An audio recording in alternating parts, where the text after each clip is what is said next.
Palamuru Rangareddy project నిర్మాణంలో ప్రభుత్వ నిర్వాకం బయటపడింది. అండర్ గ్రౌండ్ లో నిర్మాణం వద్దని 2016లోనే స్పష్టం చేశారు ఇంజనీర్లు. 2016 జూన్ 20న సీఎం ఓఎస్డీతో పాటు స్టీరింగ్ కమిటీ మీటింగ్ జరిగింది. ఏజెన్సీ ప్రతిపాదించినట్లు అండర్ గ్రౌండ్ లో నిర్మాణం వద్దని కమిటీ రిపోర్ట్ ఇచ్చింది.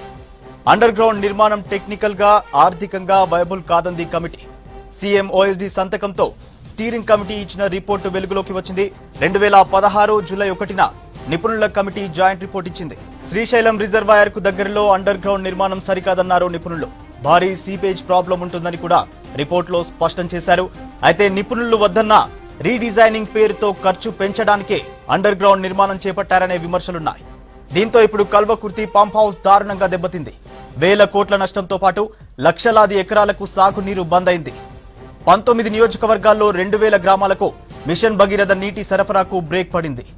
ప్రభుత్వం కృష్ణా బేసిన్ ప్రాజెక్టు నిర్వహణ లోపాలతో రాష్ట్రానికి తీవ్ర నష్టం జరుగుతోంది. కొద్ది రోజుల క్రితం శ్రీశైలం పవర్ ప్లాంట్ పేలుడుతో కరెంటు సప్లై దెబ్బతింది. ఇలా లోపాలు బయటపడుతున్నా దాచిపెట్టే పనిలో ఉంది రాష్ట్ర ప్రభుత్వం. పాలమూరు రంగారెడ్డి ప్రాజెక్టు నిర్మాణంలో ప్రభుత్వ నిర్వాకం బయటపడింది. అండర్ గ్రౌండ్ లో నిర్మాణం వద్దని 2016లోనే స్పష్టం చేశారు ఇంజనీర్లు. 2016 జూన్ 20న సీఎం ఓఎస్డీతో పాటు స్టీరింగ్ కమిటీ మీటింగ్ జరిగింది. ఏజెన్సీ ప్రతిపాదించినట్లు అండర్ గ్రౌండ్ లో నిర్మాణం వద్దని కమిటీ రిపోర్ట్ ఇచ్చింది. అండర్ గ్రౌండ్ నిర్మాణం టెక్నికల్ గా ఆర్థికంగా వయబుల్ కాదంది కమిటీ. సీఎం ఓఎస్డీ సంతకంతో స్టీరింగ్ కమిటీ ఇచ్చిన రిపోర్టు వెలుగులోకి వచ్చింది. 2016 జూలై 1న నిపుణుల కమిటీ జాయింట్ రిపోర్ట్ ఇచ్చింది.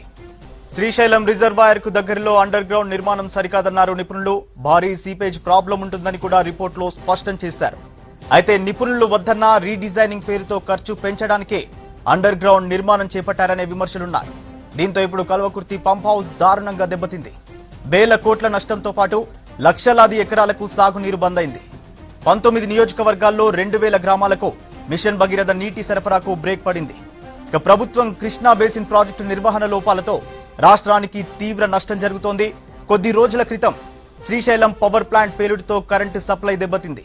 ఇలా లోపాలు బయటపడుతున్నా దాచిపెట్టే పనిలో ఉంది రాష్ట్ర ప్రభుత్వం. నిపుణులు వద్దని చెప్పినా ప్రభుత్వం టన్నెల్ నిర్మాణం మొదలు పెట్టిందన్న విమర్శలు వస్తున్నాయి. అసలు ఇరిగేషన్ ఎక్స్పర్ట్స్ ఏం చెప్పారు అనే విషయాలపై ఫుల్ డీటెయిల్స్ సంగప్ప అందిస్తారు. సంగప్ప, అసలు నిపుణులు ఏం చెప్పారు? ప్రభుత్వం టన్నెల్ నిర్మాణానికి ఎందుకు మొగ్గు చూపిందంటారు? ఫస్ట్ ఓపెన్ పంప్ హౌసే ఉండే.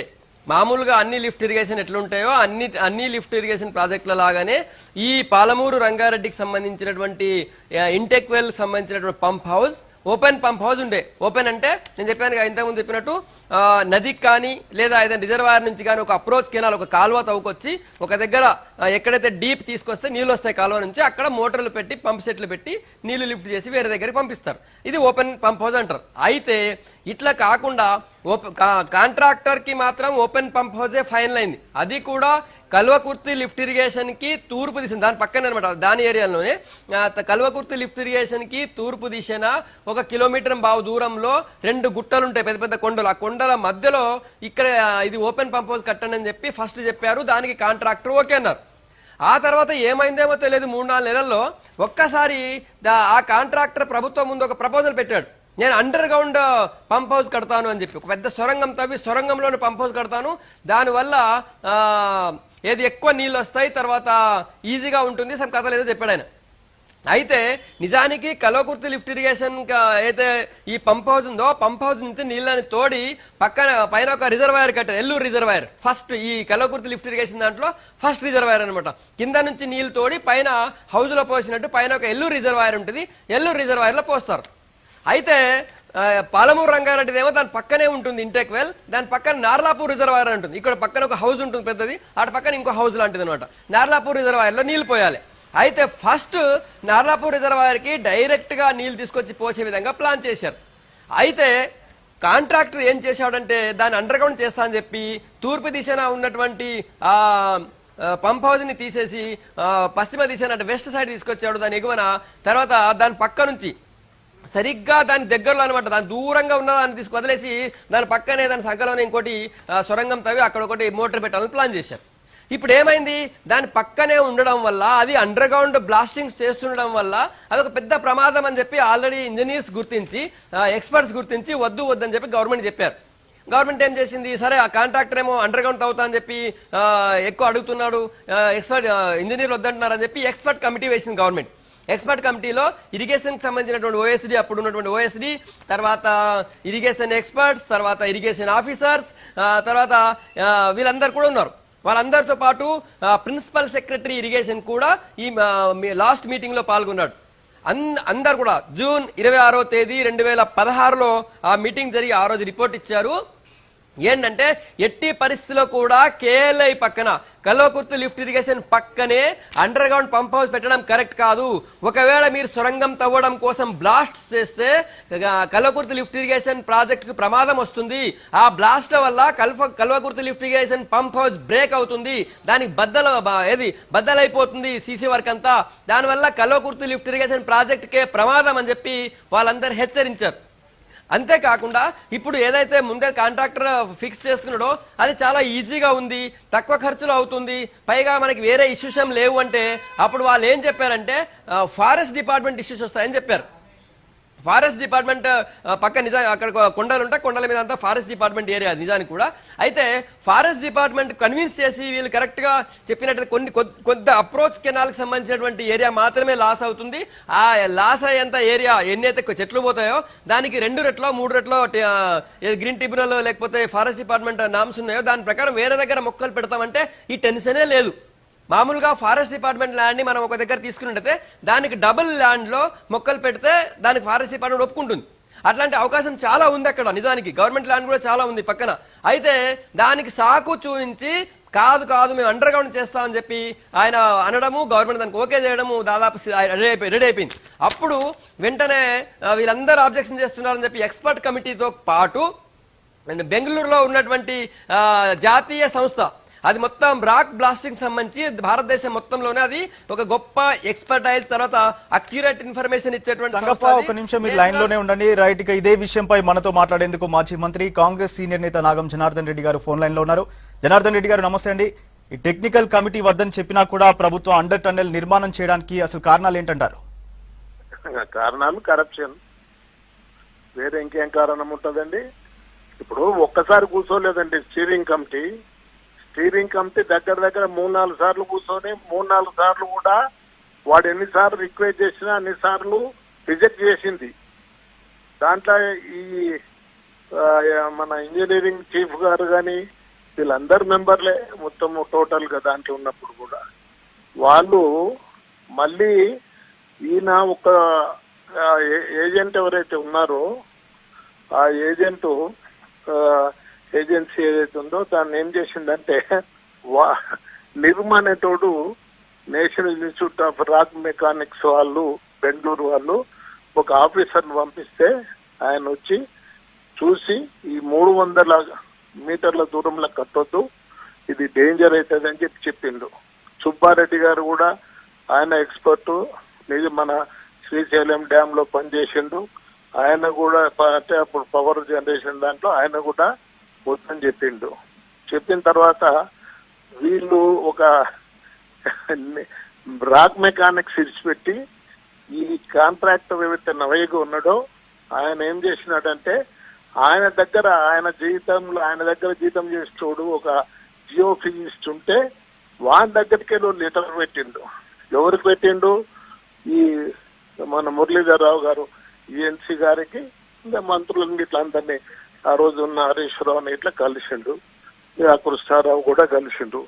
కలిసిన తర్వాత వాళ్ళు ఏం చేసినారంటే దీనికి వాళ్ళు ఇప్పుడు గవర్నమెంట్ తీసుకున్నది నిర్ణయాలన్నిటి పక్కకు పెట్టేసి మురళీధరరావు అధ్యక్షతను ఒక కమిటీ వేస్తే ఆయన ఏం చేసినారంటే దాన్ని ఒప్పుకున్నాడు. ఎంత 13 కోట్ల రూపాయలు దీన్ని చేపట్టడం వల్ల తక్కువైతుందని. 13 కోట్ల రూపాయలు, కేవలం 13 కోట్ల. ఇవాళ మళ్ళీ ఆఖరికి ఎంతకంటే ఎక్కువైండ్రు, 234 కోట్లకు ఎక్కువైండ్రు.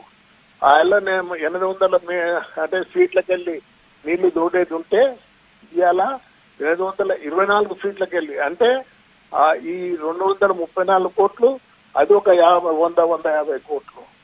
అంటే ఇది కేవలం కాంట్రాక్టర్లకు దోచిపెట్టేందుకే. చాలా మంది మాట్లాడుతుంటే విన్నాను. 1000 రూపాయలు బయట ఓపెన్ టన్నల్ కొంటే, ఓపెన్ టన్నల్ అంటే ఓపెన్ వెల్ కొంటే, ఈ టనల్స్ కు 2700 ఉందండి క్యూబిక్ మీటర్. అంటే ఎంత వ్యత్యాసం ఉందో ఒకసారి మీరు చూడండి. ఇంత వ్యత్యాసం ఉన్నప్పుడు ఇప్పుడు వాళ్ళు కేవలం నవయుగకు సపోర్ట్ చేయాలని, ఇవాళ నేను కోర్టులో 179/2016 కేసు ఉంది. దురదృష్టం ఏంటంటే మన దగ్గర కోర్టుల కేసు పడితే అవి అక్కడనే పోతాయి. అవి మళ్ళీ ఎందుకు పోతామో నాకు ఇంతవరకు అర్థం కాలే. ఇవాళ నేను వెంబడే ఇవాళ చీఫ్ జస్టిస్ ఉత్తరం రాస్తున్నాను. ఆ నవయుగ కంపెనీ అయినటువంటి అర్హత లేదు. ఇవాళ విచిత్రం ఏంటంటే ఆ నవయుగ బోర్డు 3% పనులు చేసి చేతులు ఎత్తేసిండు. 3% అంటే మొత్తం 3% చేతులు ఎత్తేసి ఇప్పుడు మళ్ళా మెగా కృష్ణారెడ్డి గారు ఎంటర్ అయ్యారు అన్అఫిషియల్ గా. ఇవాళ వాడు కొద్దిగా భయపడి బ్లాస్టింగ్ చేసిండు. అప్పటికే షేక్ అవుతున్నాయి. పాపం పటేల్ ఇంజనీరింగ్ కంపెనీ వాడు ఎవరైతే కల్వకుర్తి ఫస్ట్ షిఫ్ట్ కట్టిండో వాడికి మెయింటెనెన్స్ టైంలో ఉంది కాబట్టి అయ్యో నాకు ప్రాజెక్ట్ ఏమవుతుందా అని ముఖ్యమంత్రి కానంటే అందరికి ఉత్తరాలు రాశారు. ఎవరు పట్టించుకోలేదు.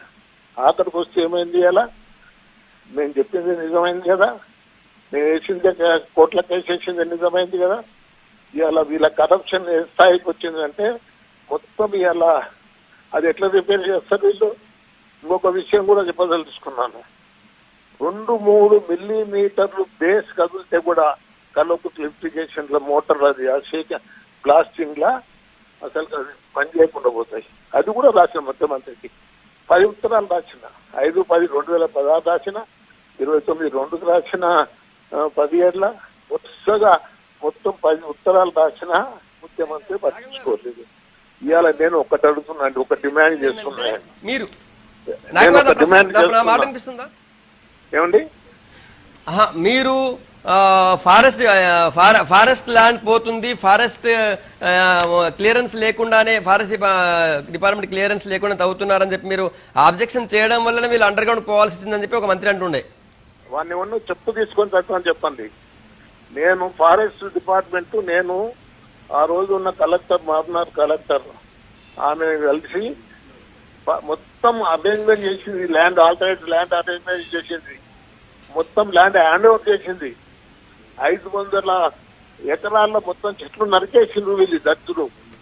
మళ్ళా ఎంతసేపు లాభాల కోసం ఎవరు చెప్పింది వీళ్ళకు? 1 మినిట్ నాగం గారు, 500 చెట్లు నరికింది ఏది? ఈస్ట్ సైడా అంటే ముందు అనుకున్నటువంటి ఓపెన్ పంప్ హౌస్ సైడా? నార్లాపూర్ దగ్గర, నార్లాపూర్ రిజర్వాయర్ దగ్గర.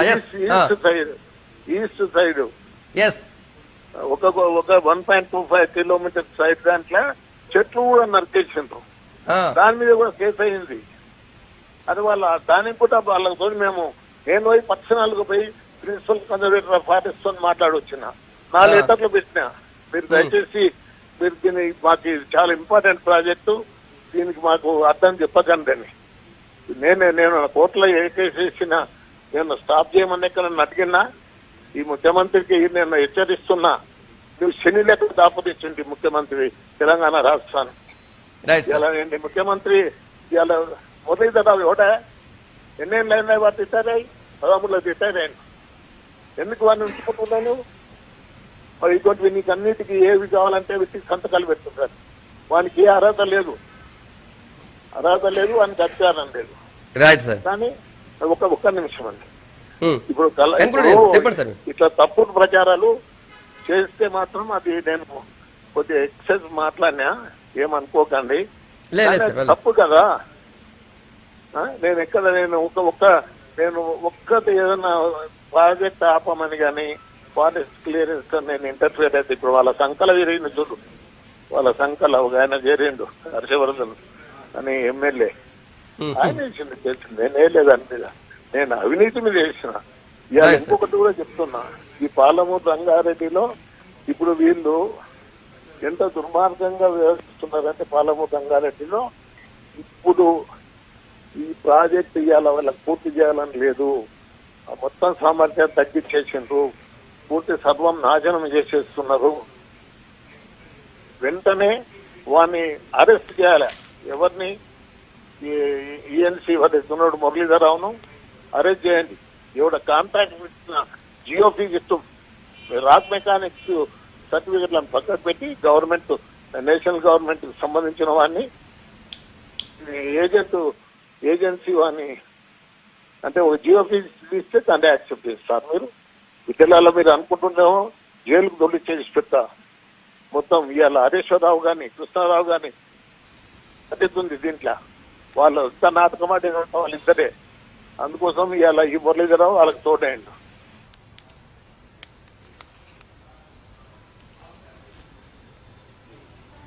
Right sir okay sir, thank you Nagam garu. Right, Nagam Janardhan గారు చెప్పేది ఏంటంటే చాలా స్పష్టంగా ఆల్రెడీ ఎక్కడైతే ఫస్ట్ ఒరిజినల్ ప్లేస్ ఉండేనో ఆ ప్లేస్ లో ఫారెస్ట్ డిపార్ట్మెంట్ నుంచి ల్యాండ్ అక్వైర్ అయిపోయింది, దానికి సంబంధించినటువంటి వందలాది చెట్లు కూడా నరికేశారని చెప్తున్నారు. అంత ఎక్కడ మీకు ఇబ్బంది లేనప్పుడు కేవలం 13 కోట్లు తక్కువ అవుతాయని చెప్పి అంత దూరంలో ఉన్నటువంటి ఏది పంప్ హౌస్ ని, ఇప్పుడు ఉన్నటువంటి కల్వకుర్తి లిఫ్ట్ ఇరిగేషన్ ప్రాజెక్ట్ కి దూరంలో ఉన్నటువంటి పంప్ హౌస్ ని తీసుకొచ్చి దాని పక్కనే పెట్టారు. దాంతో అండర్ గ్రౌండ్ లో సొరంగం తవ్వడంతో ఒక్కసారి వైబ్రేషన్స్ వచ్చేసి ఇప్పుడు కల్వకుర్తి లిఫ్ట్ ఇరిగేషన్ ప్రాజెక్ట్ మొత్తానికి పనికి రానటువంటి పరిస్థితి వచ్చింది. ఇంత దారుణమైన నష్టం జరిగింది. 4.5 లక్షల ఎకరాలకు నీళ్ళు అందించే ప్రాజెక్ట్, 10 నియోజకవర్గాలకు తాగునీరు అందించే ప్రాజెక్ట్ ఇప్పుడు అది మొత్తం బ్లాస్ట్ అయిపోయింది. మరి ఎన్ని రోజులకు వస్తుందో, ఎన్ని టైం పడుతుందో చూడాలి. Right, thank you Sangappa.